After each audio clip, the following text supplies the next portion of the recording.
பாட்டாளி மக்கள் கட்சியினுடைய தலைவரும் பசுமை போராளி அண்ணன் மருத்துவர் அன்புமணி ராமதாஸ் அவர்கள் சிறப்புரை ஆற்றுவார்கள். வேட்பாளரை ஆதரித்து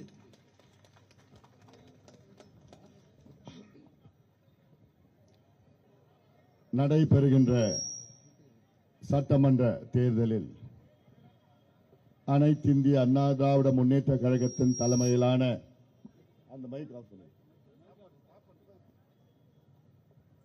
அனைத்து இந்திய அண்ணா திராவிட முன்னேற்ற கழகத்தின் தலைமையிலான ஒரு வெற்றி கூட்டணியை நாங்கள் எல்லோரும் சேர்ந்து உருவாக்கியிருக்கின்றோம். அதுதான் தேசிய ஜனநாயக கூட்டணி. இந்த கூட்டணியின் சார்பில்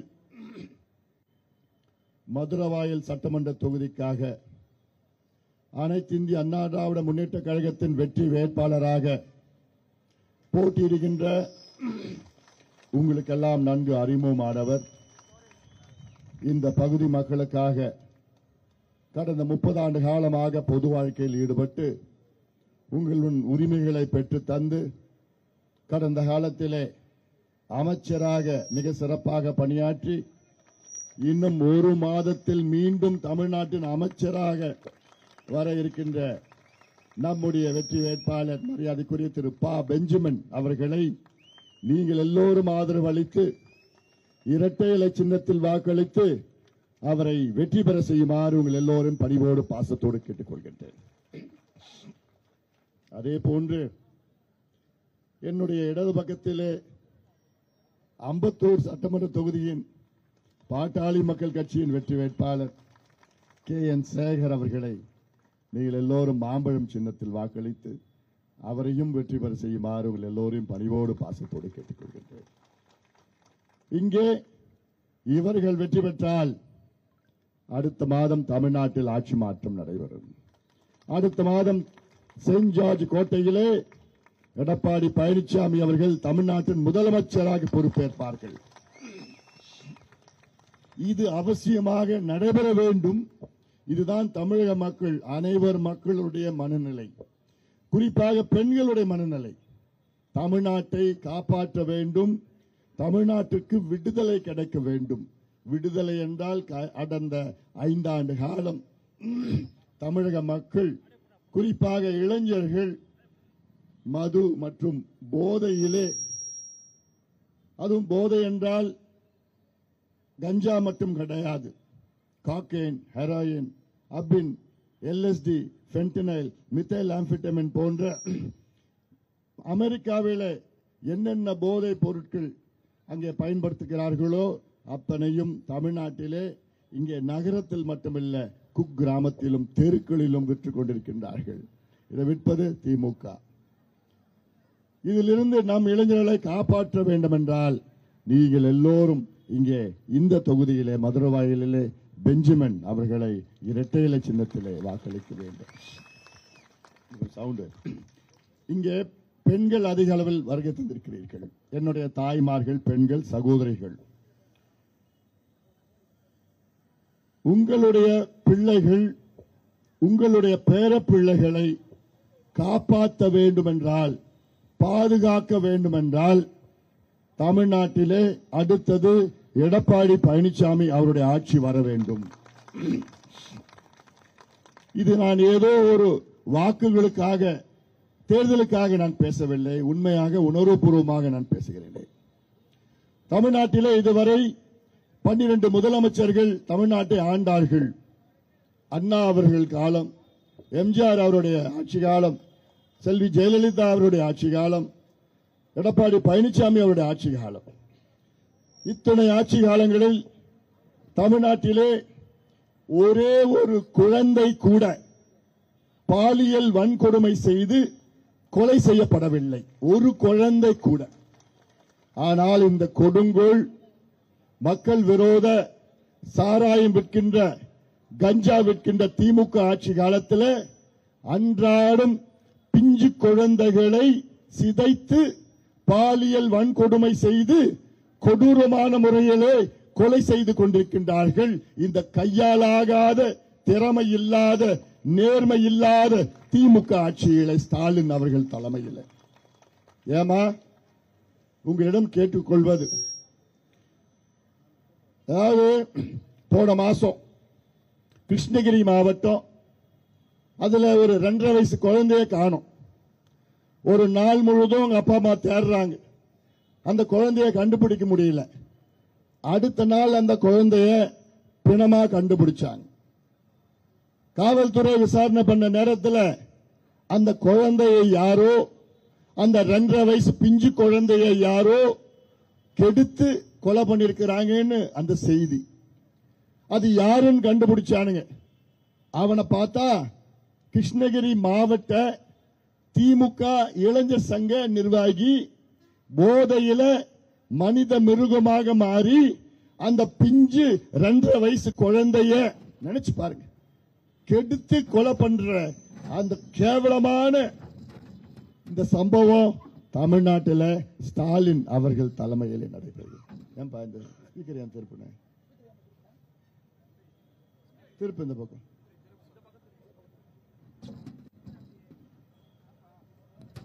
அதே போன்று விசில் வந்துன்னா நான் பாத்துக்கிறேன். நீ அந்த விசில் நினைச்சுக்க போறீங்க, அந்த விசில் எல்லாம் முடிஞ்சு போன கதை. இந்த ஸ்பீக்கர் சத்தம் நான் சொல்றேன். சவுண்ட் வைங்க, சவுண்ட் வை. என்னப்பா பண்றீங்க மேடை இல்லைங்க?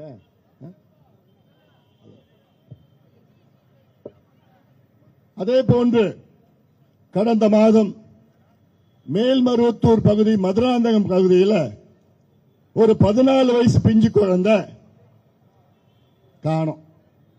தேடி தேடி பார்க்கிறாங்க. அதன் பிறகு பார்த்தா 2 மனித மிருகம் போதையில அந்த பிஞ்சு குழந்தையை கெடுத்து ஓடி போயிட்டானுங்க.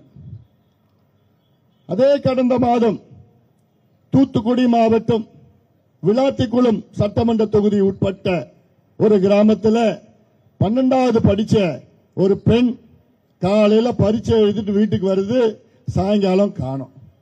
தேடி தேடி பார்க்கிறாங்க அப்பா அம்மா. அடுத்த நாள் அந்த பெண் பக்கத்து காட்டுல பிணமா கிடக்கு.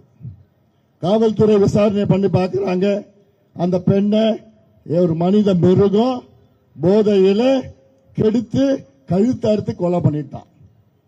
4 மாதத்திற்கு முன்பு இதே மாவட்டத்தில், திருவள்ளூர் மாவட்டத்தில் கும்மிடிப்பூண்டி அருகில ஆரப்பாக்கம் என்ற ஒரு கிராமத்தில் 8 வயசு குழந்தைமா காணோம். பள்ளிக்கூடம் முடிச்சுட்டு வீட்டுக்கு போகுது, அது காணோம். 3 மணி நேரம் காணோம். தேடி தேடி பார்க்கறாங்க, கிடைக்கல. 3 மணி நேரத்துக்கு கழிச்சு அந்த குழந்தை ஒரு புதர்ல இருந்து அழுதுட்டு வருது. அந்த குழந்தைய பார்த்தா மூஞ்சில எல்லாம் அப்படியே கீறி, ரத்த காயம் கீறி வச்சிருக்கிறான். ஒரு மனித மிருகம் மார்பிள் எல்லாம் கீறி வச்சு அந்த 8 வயசு பிஞ்சு குழந்தைய கெடுத்துட்டு ஒரு அயோக்கியம் ஓடி போயிட்டான். இதுதான் தமிழ்நாட்டின் பெண்களுக்கு, குழந்தைகளுக்கு நடக்கின்ற அன்றாட சம்பவங்கள். நிறைய குழந்தைங்க வெளியில சொல்றது கிடையாது, நிறைய பெண்கள் இந்த உண்மையை வெளியில சொல்றது கிடையாது. ஏன்னா குடும்ப மானம் போயிடும், பெண்கள் எதிர்காலம் போயிடும், குழந்தை எதிர்காலம் போயிடும், அப்படி அமைதியா இருந்துடுறாங்க. நாளைக்கு நம்ம குழந்தைக்கு இது நடக்காது என்ன உத்தரவாதம்? உங்கள் குழந்தைக்கு, உங்கள் பிள்ளைக்கு, உங்கள் பேர பிள்ளைக்கு, உங்கள் பேத்திக்கு இது நடக்காது என்ன உத்தரவாதம்? ஒரு உத்தரவாதம் இருக்கிறது. எடப்பாடி பழனிசாமி அவர்கள் தமிழ்நாட்டின் முதலமைச்சராக வந்தால்தான் இது நிறுத்தப்படும், இது தடுக்கப்படும். இது உறுதியோடு நான் சொல்கின்றேன். ஸ்டாலின் அவர்கள் தமிழ்நாட்டின் முதலமைச்சர், அந்த பொறுப்பில்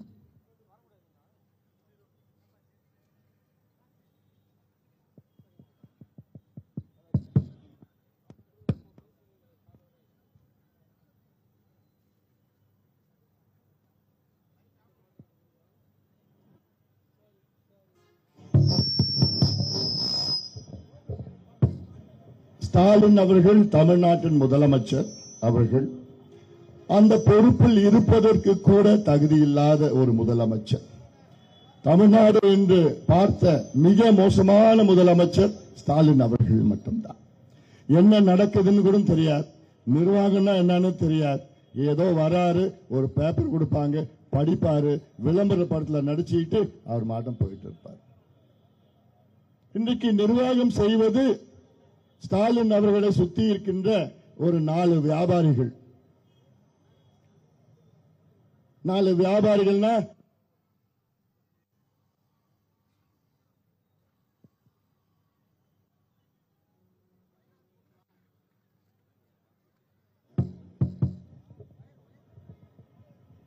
நாலு வியாபாரிகள் என்று சொன்னால் அமைச்சர்கள் போர்வையிலே 4 வியாபாரிகள். அதுல பெரிய வியாபாரி ஏவா வேலு, அடுத்தது சேகர் பாபு, அடுத்த வியாபாரி நேரு, அடுத்த வியாபாரி 10 ரூபாய். இந்த 4 பேர் தான் நிர்வாகத்தை நடத்துறாங்க. இந்த 4 பேரும் பயங்கர திறமைசாலி. அதுல ஏவா வேலு ஐன்ஸ்டைனுடைய மூளை இருக்கு, பெரிய விஞ்ஞானி. அதற்காகத்தான் ரொம்ப திறமைசாலி ஏவா வேலு. அதற்காகத்தான் ஏவா வேலுக்கு 2 பெரிய துறையை கொடுத்திருக்கிறார் முதலமைச்சர், நெடுஞ்சாலைத்துறை, பொதுப்பணித்துறை. ஏன்னா அவ்வளோ திறமைசாலி. அப்படியே தமிழ்நாட்டில் உள்ள நெடுஞ்சாலைத்துறையும் பொதுப்பணித்துறையும் அப்படியே அழகா, அப்படியே மிக சிறந்த முறையில் அந்த துறைகளா கொள்ளடிச்சு அந்த பணத்தை எடுத்துக்கிட்டு இப்ப தேர்தல் நேரத்தில் உங்களுக்கு கொடுக்கறதுக்கு தான் இவங்க எல்லாம் அமைச்சரா வச்சிருக்கிறார் ஸ்டாலின்.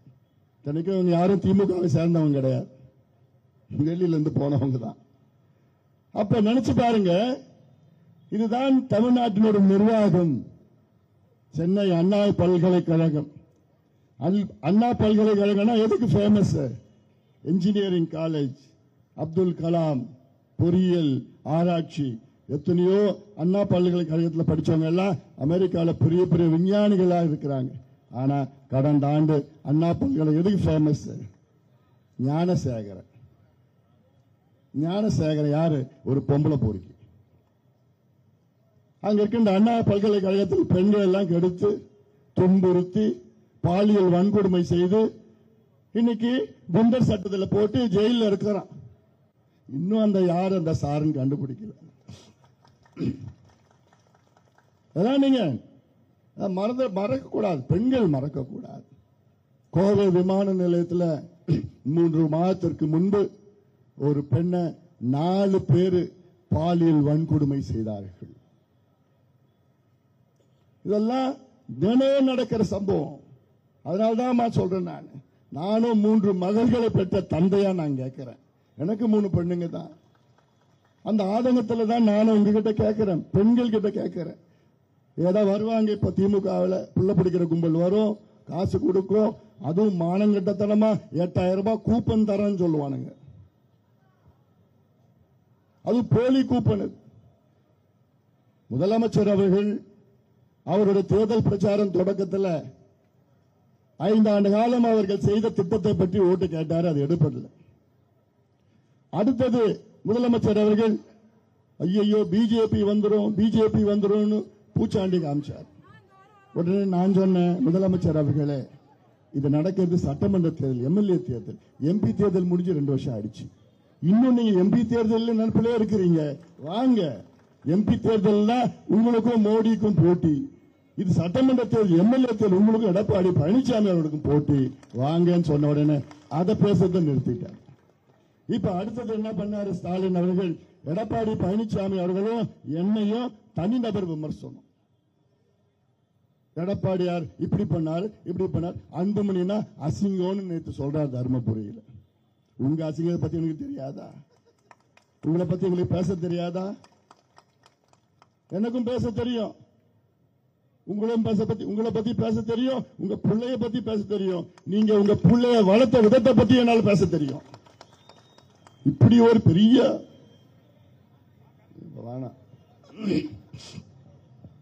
இப்ப அதையும் நிறுத்திட்டார் முதலமைச்சர் பேசுறது. இப்ப எதை பத்தி பேசுறாரு தெரியுமா? நாங்கள் ஆட்சிக்கு வந்தால் உங்களுக்கு 8000 ரூபாய் கூப்பனை கொடுப்போம். ஸ்டாலின் அவர்களே, நீங்க தமிழ்நாட்டின் முதலமைச்சர்.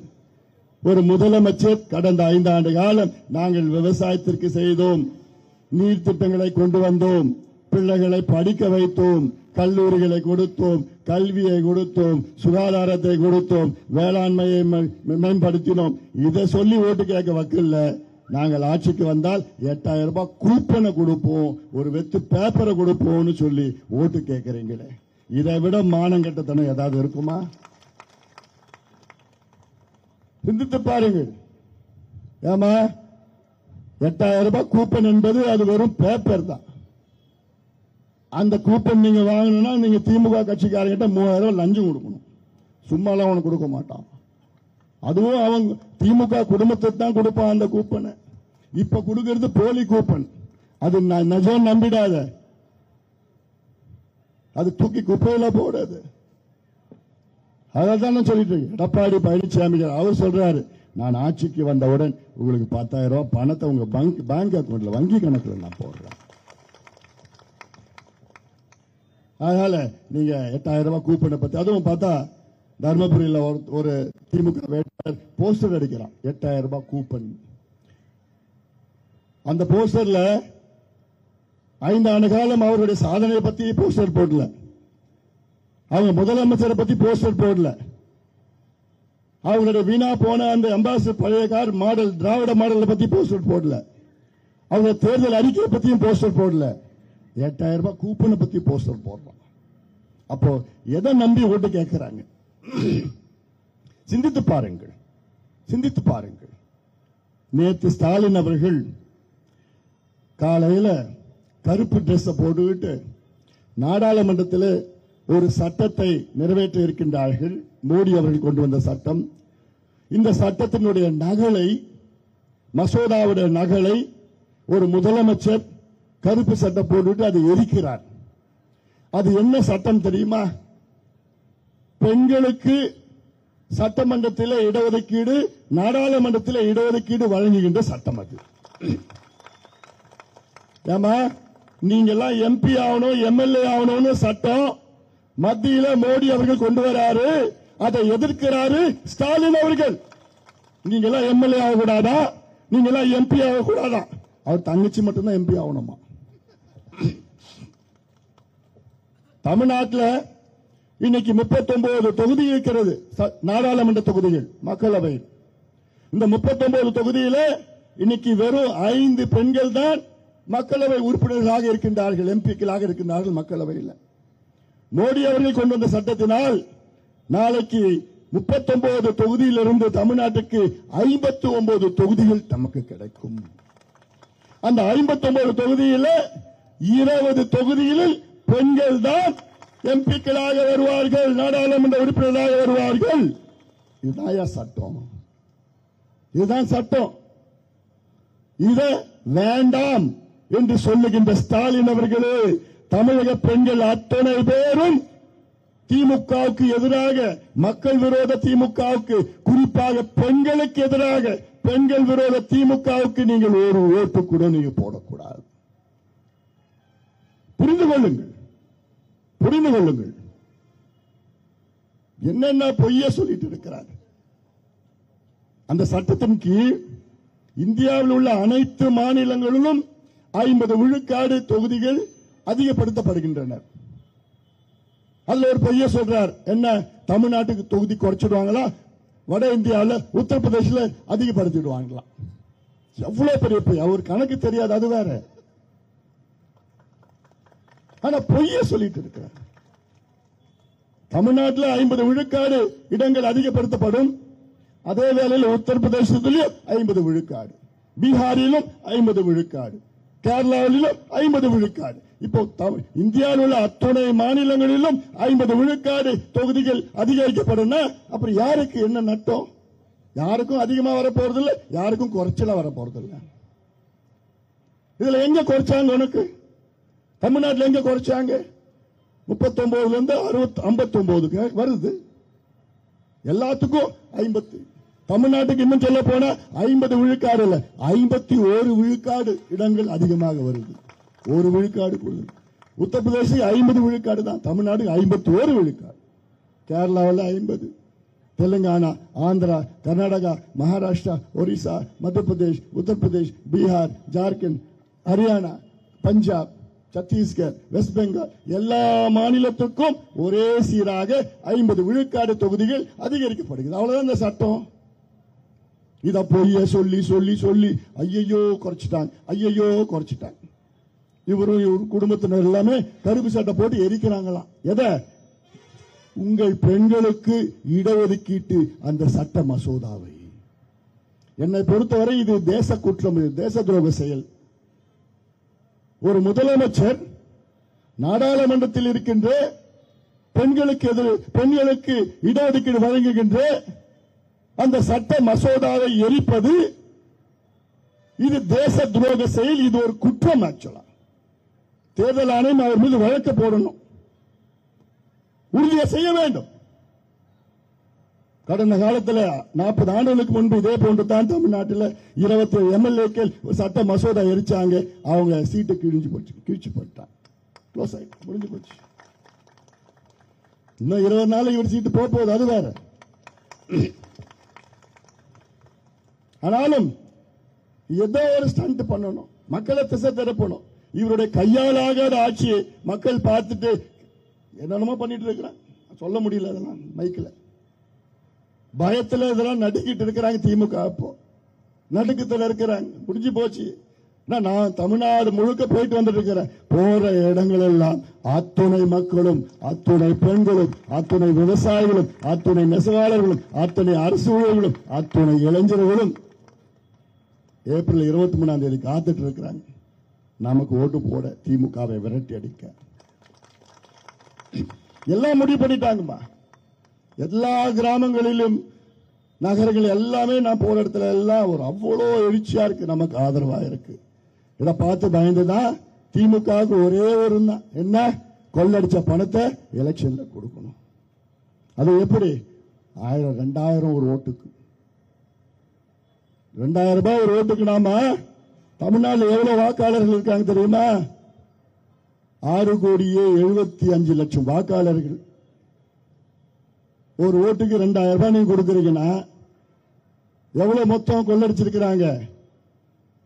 13,000 கோடி ஓட்டுக்கு மட்டும் திமுக தயாரா வச்சிருக்கிறானுங்க. 13,000 கோடி ஓட்டுக்கு மட்டும்.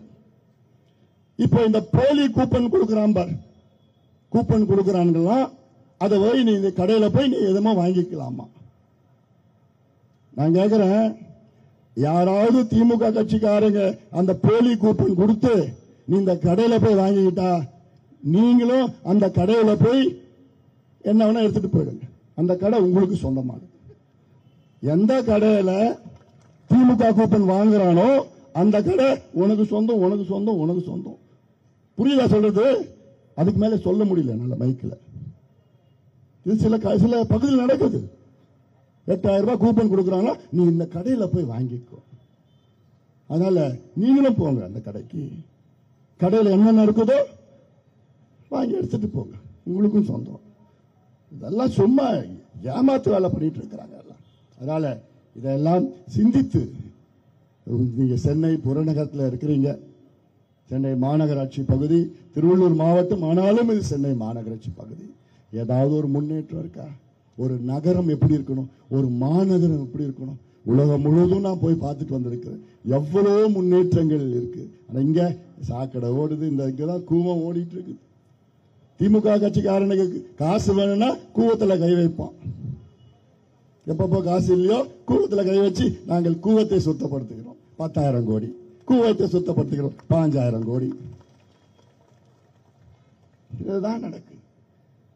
இதே கூவம் அதாவது சென்னை கொடுத்து வச்ச நகர். ஆக்சுவலா சென்னையில 3 பெரிய ஆறுகள், கூவம் ஆறு, அடையாறு ஆறு, கொசஸ்தலை ஆறு. அதே போன்று மிகப்பெரிய ஒரு சதுப்பு நிலம் சென்னைக்கு, பள்ளிக்கரணை சதுப்பு நிலம், பள்ளிக்கரணை மார்ஷ் லேண்ட். இந்தியாவில் எந்த நகரத்துக்கும் 3 ஆறுகள், ஒரு பெரிய சதுப்பு நிலம். சதுப்பு நிலம்னா அதுல எவ்வளவு மழை பெஞ்சாலும் சென்னையில அதுல அந்த தண்ணி எல்லாம் அந்த சதுப்பு நிலத்தை கொள்ளும், அப்படியே உறிஞ்சிக்கும். ஆனா என்னைக்கு திமுக ஆட்சிக்கு வந்தாங்களோ 1967 அந்த பள்ளிக்கரணை சதுப்பு நிலம் கிட்டத்தட்ட 12,500 ஏக்கரா இருந்தது. இன்னைக்கு 2,500 ஏக்கர். 10,000 ஏக்கர் போயிடுச்சு. அதனால்தான் சென்னையில் மழை பெஞ்சதுன்னா என்ன பண்ணணும்? இன்னைக்கு போட்டு வாங்கணும். சென்னையில் மழை பெஞ்சதுன்னா போட்டு வாங்கணும். ஏன்னா இந்த திமுக 4 அடி தண்ணி நேரம் ஆயிடுச்சா? டைமர் இன்னொன்று 3-4 பாயிண்ட்ல போய் பேசணும். பெஞ்சமினுக்காக தான் நான் இப்ப அங்க தர்மபுரியிலிருந்து வரேன். நான் தர்மபுரியிலிருந்து வரேன். இங்க இருக்கிறவங்க அத்தனை பேரும் ஒரு ஓட்டு கூட திமுகவுக்கோ வேற எந்தக்கும் போடக்கூடாது. அத்தனை வாக்குகளும் என்னுடைய அன்பு நண்பர் பெஞ்சமின் அவர்களுக்கு, அன்பு சகோதரர் பெஞ்சமின் அவர்கள். ஏன்னா அரசியல்ல எந்த பதவி எந்த பொறுப்பு போனா தலைக்கு கொஞ்சம் போயிடும். ஆனா பெஞ்சமின் மட்டும் அப்படியே இருப்பார், சமநிலையில் அப்படியே இருப்பாரு. ரொம்ப டீசென்டானவர். யாருக்கும் எந்த பிரச்சனை, எந்த பெஞ்சமின் இது பண்ணாரு, பெஞ்சமின் மிரட்டினா அப்படி பண்ணாலும் அந்த மாதிரி இது வரைக்கும் ஒரு கம்ப்ளைண்ட் கூட அவர் மேல வராது. அதனால நானும் ஆசையாக வந்திருக்கிறேன். பெஞ்சமின் நிச்சயமாக எனக்கு ஒரு ஆசை, 50,000 வாக்கு வித்தியாசத்தில் இதுல வெற்றி பெற வேண்டும். இந்த தொகுதியில் வெற்றி பெற்று இன்னொரு ஆசை, அமைச்சராகவும் ஆகணும். நான் சொன்னா பழிக்கும். அதனால இதையெல்லாம் நீங்கள் அத்தனை பேரும் சேர்ந்து, இங்க இருக்கின்ற பாட்டாளிகள், தொழிலாளர்கள் அத்தனை பேரும், அத்தனை சொந்தங்களும் சேர்ந்து பெஞ்சமின் அவர்களுக்கு இரட்டை சின்னத்திலே நீங்கள் வாக்களிக்க வேண்டும். இதுதான் அவசியமானது.